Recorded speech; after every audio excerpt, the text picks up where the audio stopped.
मे अलिंगनानंदि पूज भवे वाहिलमणे नाम त्वमेव माता च पिता त्वमेव त्वमेव बन्धु च सखा त्वमेव त्वमेव विद्या द्रविणं त्वमेव त्वमेव सर्वं मम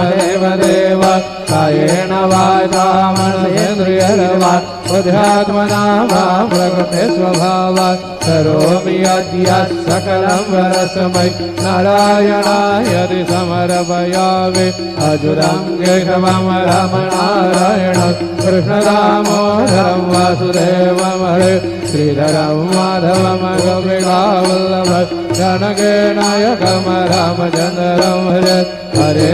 राम राम राम हरे हरे हरे कृष्ण कृष्ण कृष्ण हरे हरे श्री गुरुदेव दत्त हरि ओम यज्ञेन यज्ञमयजन्त देवास्ता